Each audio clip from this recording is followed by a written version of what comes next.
Las elecciones hondureñas del domingo 29 de noviembre fueron únicas en el sentido que importaba menos quién iba a vencer que el número de personas que votarían. Los dos candidatos con más posibilidades de triunfo apoyaron el golpe de Estado del 28 de junio, en el cual se expulsó a Manuel Zelaya y se dividió a la sociedad hondureña. Mientras tanto, el movimiento que se levantó en resistencia contra el golpe anunció un boicot de los comicios electorales. La democracia está destruida y en esta ocasión solamente va a ir a votar aquel que es partidario del golpe de Estado. El gobierno de facto, no reconocido oficialmente por ningún país en el mundo, tenía esperanzas en legitimarse internacionalmente, demostrando una gran participación electoral.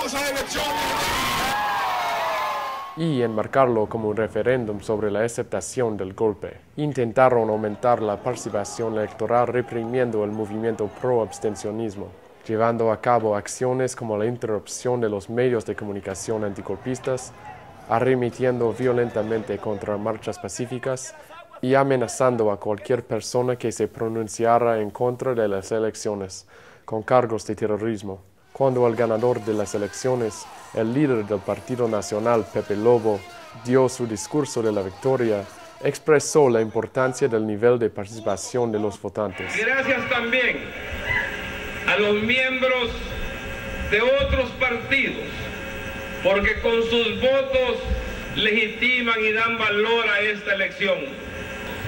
Los comicios no solo más participativos, estamos hablando que el 62% de los hondureños fueron a las urnas. Fíjense bien, 10% más que el 2005 fueron a las urnas este año 2009. La cifra de 62% apareció a las 10 de la noche de la elección, después de que el sistema de computadores del Tribunal Electoral se perdiera durante 3 horas. 4 días después, un portavoz del Tribunal Supremo Electoral habló con The Real News en el lobby del Hotel Marriott, donde se localizan las oficinas centrales del proceso electoral, y donde él nos informó que la proyección había ascendido. Puedo decir que este proceso electoral ha sido el más votado de todos, ha superado por mucho margen al último proceso. Creemos que va a llegar casi a los 3 millones de electores. ¿Qué representa cuánto porcentaje? Que representa aproximadamente un 65% del padrón electoral. Pero detrás de los soldados armados con M16 que custodiaban el centro de tabulación, había una sorpresa impactante a descubrir. Justo ahí, en la gran pantalla, estaba el porcentaje de participación de votantes, 49%. Para confirmar, The Real News pidió una hoja impresa de resultados actualizada, y nuevamente, ahí estaba, el 49.2%. Entonces busqué al hombre encargado del conteo, Leonardo Ramírez Parada, un ingeniero con 30 años de experiencia en tabulación electoral. Bueno, son las cifras que ustedes ven ahí en los pizarrones, que anda del orden del 50% la participación de la población. Sí, puede variar eso, puede mejorar todavía más porque falta escrutar una cantidad importante de actas, pero en este momento la cifra que se está mostrando ahí, ese es el orden de participación. Entonces, ¿de dónde salió el 62%? Un funcionario de alto rango en el Tribunal Electoral me dijo fuera de cámaras que el presidente del tribunal, Saúl Escobar, en la noche de las elecciones, anunció el dato de la nada. Cuando le pedí al funcionario que dijera eso en la cámara, respondió, ¿usted quiere que me maten? El anuncio del régimen de facto, que más de 60% de hondureños votaron el día de las elecciones, ha sido suficiente para cambiar drásticamente la dinámica de la situación. Gobiernos que previamente proclamaron que las elecciones eran ilegítimas, ahora las consideran un triunfo. Canada's assessment is that the November 29th elections were conducted in a relatively peaceful and orderly manner. We believe that despite less than ideal circumstances, the voter turnout was significant and the margin of victory unambiguous. Canada is particularly pleased that no major incidences of violence have been reported. That is our reading of the situation. That is our assessment of the reality. Pero ¿quién está en el terreno comprobando la realidad? Todos los equipos de observación electoral del mundo, como la ONU, la Unión Europea, la OEA y el Centro Carter, rechazaron participar en el proceso. Solamente la organización hondureña Hagamos Democracia recolectó datos significativos sobre las elecciones. Esta organización fue capacitada y organizada por el Instituto Democrático Nacional, que es financiado por el gobierno de los Estados Unidos y afiliado al Partido Demócrata. Hagamos Democracia dio un 47.6% como índice de participación sobre una muestra de 1,000 mesas de votación. Pero en vez de sonar el silbato, el IDN olvidó mencionar esta discrepancia del 15% en su informe preliminar sobre las elecciones. Ellos declararon que las elecciones fueron ordenadas y pacíficas. También, no mencionando los ataques brutales sobre manifestantes pacíficos por parte de las fuerzas de seguridad en el centro de San Pedro Sula, un evento del cual fueron testigos 2 miembros de la delegación del IDN. What testimony did you guys receive? Excuse me. What testimony did you receive? El IDN también admite en su reporte que no estuvieron en el país suficiente tiempo para denominarse como una misión de observadores bajo estándares internacionales. De hecho, bajo estándares internacionales que requieren una rigurosa observación preelectoral, no hubo observadores internacionales legítimos para las elecciones en Honduras. Pero a pesar de la falta de observadores internacionales confiables, los grandes medios de comunicación del mundo han alabado las elecciones. Una columna del New York Times del sábado empezaba con: hay un amplio consenso en que las elecciones presidenciales de la semana pasada en Honduras, ganadas por el líder conservador Porfirio Lobo, fueron limpias y justas. Mientras editoriales como este en el Miami Herald dieron su interpretación sobre los enunciados niveles de participación falsificados del gobierno, diciendo: la participación de más de 60% da señales de que la mayoría de los hondureños no estaban dispuestos a escuchar el llamamiento del derrocado presidente Manuel Zelaya, que había llamado a un boicot.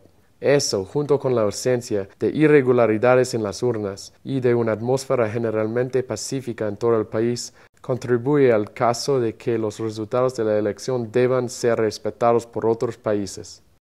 Armados con este dato del nivel de participación, muchos países están haciendo justo eso. No aislemos a Honduras, a su pueblo, que ha manifestado en las urnas su voluntad de avanzar y dejar atrás el quebrantamiento. Esa es la única salida, la escogida por el pueblo de Honduras. Cualquier otra posición en contra de las elecciones es sofocar esa salida. La mayoría de los países suramericanos, incluyendo Argentina, Brasil y Venezuela, mantienen su posición de no reconocimiento de las elecciones. Estrategia que tiene como objetivo asegurar que las fuerzas que comandaron el golpe contra el gobierno del presidente constitucional Zelaya se mantengan gobernando Honduras. Objetivo que de ninguna manera mi gobierno va a aceptar. Reconocer al señor Lobo significa para Bolivia reconocer a Micheletti. Reconocer un posible gobierno así conformado significa reconocer elecciones que fueron administradas por el golpismo. Significa aceptar que estas fueron limpias, que no hubo fraude y que no hubo abstención. Reconocer al señor Lobo significa que habríamos confiado en quienes, habiendo impactado el 28 de junio con las armas contra la democracia, el 29 de noviembre súbitamente se convierten en demócratas y administran o permiten elecciones libres. Los Estados Unidos confirmó su decisión de noviembre de apoyar las elecciones. The Supreme Electoral Tribunal, the TSE, and the Honduran people conducted remarkably free, fair, and transparent elections. November 29th for new leadership, and they deserve our congratulations. While the numbers are not final, nearly 2/3 of registered voters living in Honduras cast their ballots. La mal reportada cifra ha tenido efectos igualmente resonantes localmente.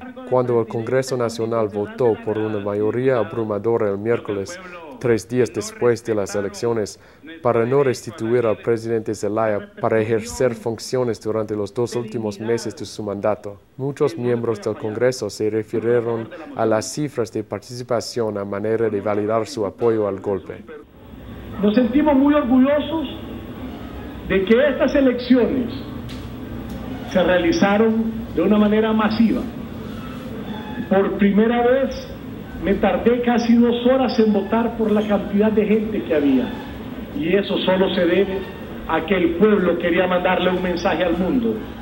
Las noticias de que la cifra de participación de 62% fue inventada no va a causar ninguna sorpresa a varios de los corresponsales de radios independientes de Honduras, quienes reportaban urnas vacías a lo largo y ancho del país.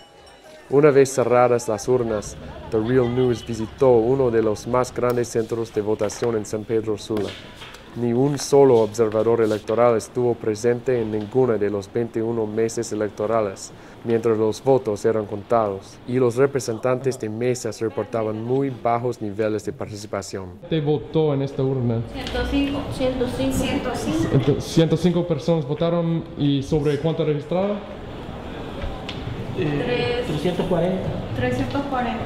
Okay, de 340 electores que estaban en esta urna, solo 119 se presentaron. De 340 y votaron 128 personas. De 108 personas. ¿Votó? De 340. De 340 votaron 116 personas. De 120 personas. ¿Sobre cuánto registrado? Sobre 340. Gracias. Que 111 corresponde como al 33%. Después de visitadas las 21 meses electorales, el promedio de participación en ese centro fue 37%.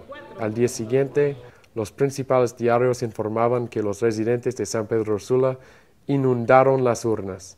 Para la resistencia, que siempre sostuvo que los resultados iban a ser fraudulentos, están más sorprendidos de la aceptación de una mentira aún más grande por parte de la comunidad internacional, que las elecciones fueran ordenadas y pacíficas, palabras que han sido reiteradas por gobiernos y medios de comunicación alrededor del mundo. El hecho es que estas elecciones tuvieron lugar con el presidente legítimo rodeado por militares adentro de una embajada, y bajo un régimen de facto que ha efectivamente negado los derechos humanos más básicos de muchos de sus ciudadanos basándose en sus visiones políticas. Negaron la libertad de reunión, desmovilizando violentamente manifestaciones pacíficas. Negaron libertad de prensa, cerrando y incautando el equipo de transmisión de los pocos medios de comunicación que no son propiedad de los partidarios del golpe.